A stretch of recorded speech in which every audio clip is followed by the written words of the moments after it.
नमस्कार मित्रांनो, स्वागत आहे तुमचं पुन्हा एका नवीन अशा रोमॅन्टिक लव्ह स्टोरीमध्ये. तर मग चला आजच्या या भागाला सुरुवात करूयात. ड्रायव्हर सावकाश गाडी चालवत घराच्या दिशेने घेत होता. आरोही काचेतून बाहेर पाहत बसली होती आणि प्रशांत कधी एकदा घरी पोहोचतोय आणि ही दोघांमध्ये बांधलेली लग्नगाठ कधी सुटते याचीच वाट पाहत होता. मग थोड्याच वेळात गाडी बंगल्याच्या गेटवर आली. आरोही अजूनही बाहेरच पाहत होती. ती सभोवतालचा परिसर अगदी बारकाईनं न्याहाळत होती. गाडी गेटमधून आत आली तशी तिची नजर बंगल्यावर गेली. तसं तिने डोळे मोठे करून पाहिलं तर बंगल्यावर मोठ्या अक्षरात नाव लिहिलं होतं, कृष्णाई निवास. या कृष्णाबाई म्हणजे प्रशांतची आजी. त्यांचंच नाव बंगल्याला दिलं होतं. आलिशान बंगला आणि समोर हिरवंगार गवताचं लॉन होतं. मध्येच पाण्याचे फाउंटन्स होते, त्यातून पाण्याचे कारंजे उडत होते. ती तर हे सर्व मंत्रमुग्ध होऊन पाहत होती. गाडी थांबून आता 5 मिनिटं झाली तरी तिला गाडीतून खाली उतरायचं देखील भान नव्हतं. अरे बापरे, किती मोठा बंगला आहे हा. बंगला काय, राजवाडाच म्हणावं लागेल याला, ती मनातच बोलत होती.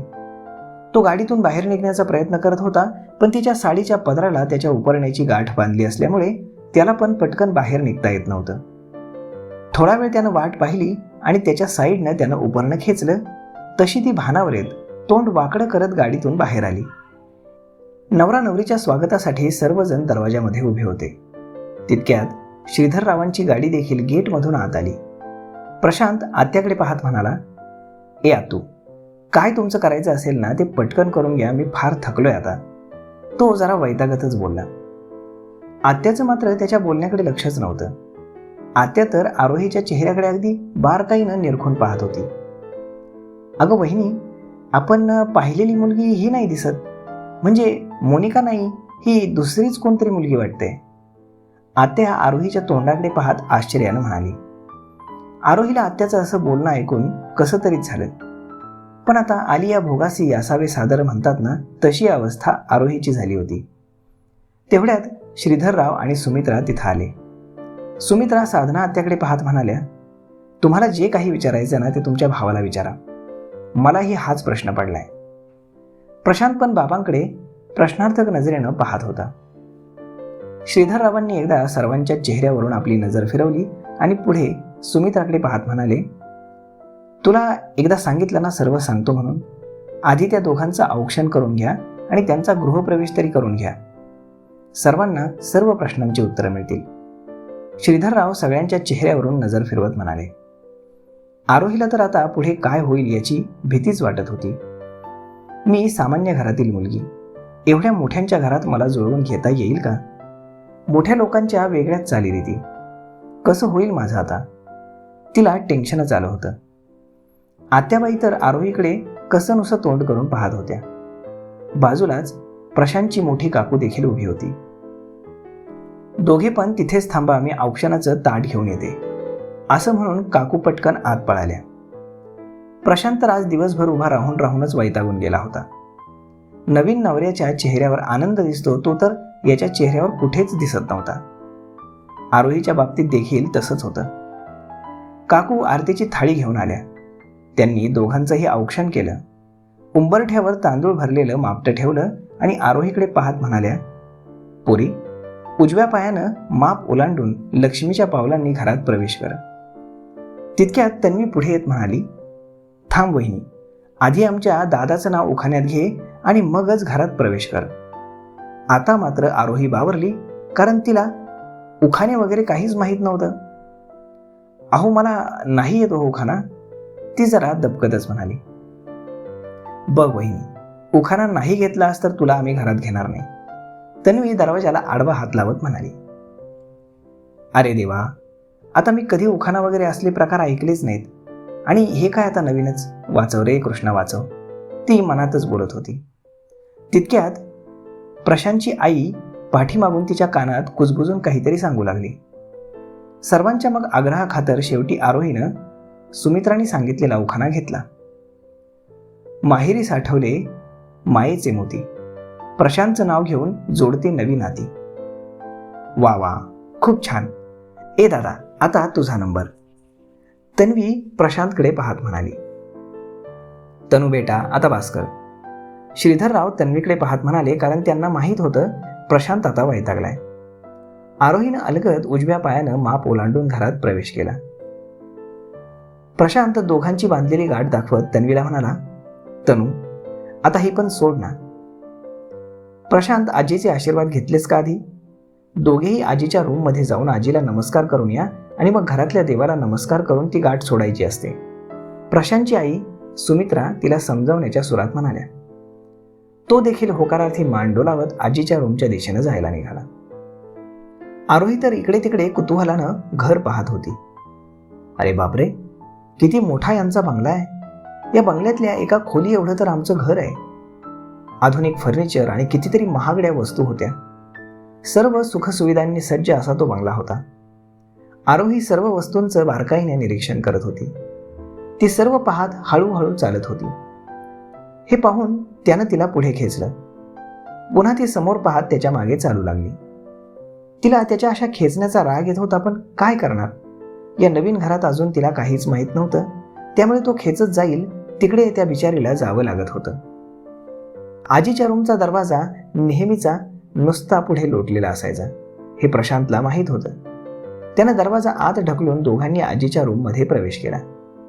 आजी मस्त बेडवर बसून टीव्ही पाहत कार्टून पाहत होती. आरोहीला आजीला कार्टून पाहताना पाहून हसू आलं. प्रशांतनं पण हे पाहिलं. आजी, तू केव्हा आलीस घरी? प्रशांतने आजीकडे पाहत विचारलं. अरे आलात तुम्ही, या या. आजी त्या दोघांकडे पाहत हसून म्हणाल्या. अरे पशा बाळा, मी आले त्याला बराच वेळ झाला. तुमच्या डोक्यावर अक्षता पडल्या की लगेच मला आणि तायडीला श्रीनं गाडीत बसवलं आणि म्हणाला, आई तुझी दगदग होईल, तू आपली घरी जा. आजीचं त्याला असं पशा म्हणलेलं ऐकून आरोहीला अजूनच हसायला आलं. ती प्रशांतकडे खोचक नजरेनं पाहत हसत होती. काय ग आजी, पशा काय म्हणतेस? तो लटक्या रागानं आजीकडे पाहत म्हणाला. बाळा, मला कुठे ते तुझं नाव म्हणायला. आजी पण हसून बोलली. दोघांनी मग आजीला वाकून नमस्कार केला. सुखी राहा असं म्हणून आजीनं आशीर्वाद दिला. या महामाईसोबत कसलं आलंय सुख? प्रशांत तोंडातच पुटपुटला. काय? आजी बारीक डोळे करत म्हणाली. काही नाही आजी, प्रशांत देखील सावरत म्हणाला. पण आरोहीनं मात्र तो काय पुटपुटला ते बरोबर ऐकलं होतं.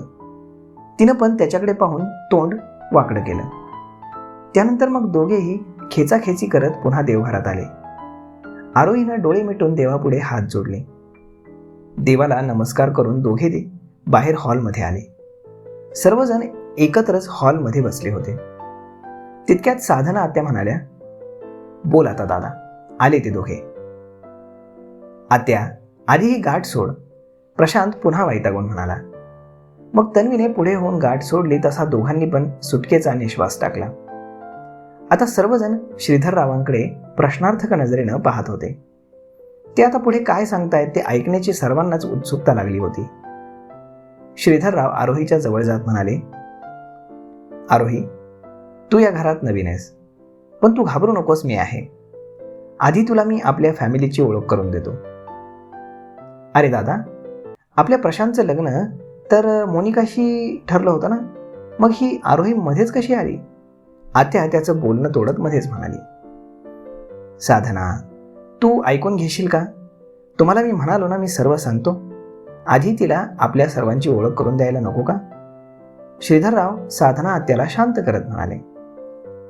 आरोही ही साधना माझी धाकटी बहीण. ही आपल्यासोबत इथेच राहते आणि तो तिचा मुलगा ऋत्विक, तो कॉलेजला आहे, तो पण इथेच राहतो.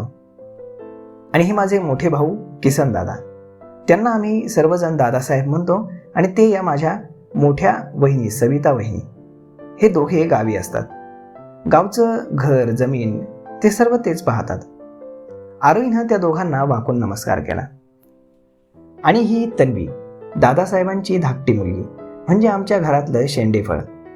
तन्वी आमच्या सर्वांची लाडकी आहे बरं का, आणि ती पण अजून शिक्षण घेते. तसं आरोहीनं तन्वीकडे हसून पाहिलं.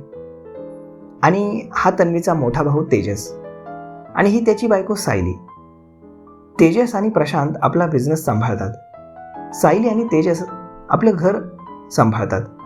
आपलं एक घर घाटकोपरला आहे, हे दोघे तिकडेच राहतात आणि तुझ्या आयुष्यातलं सर्वात महत्त्वाचं व्यक्तिमत्व म्हणजे तुझ्या सासूबाई सुमित्रा, म्हणजे माझी धर्मपत्नी. आरोहीनं पटकन सुमित्राला नमस्कार केला.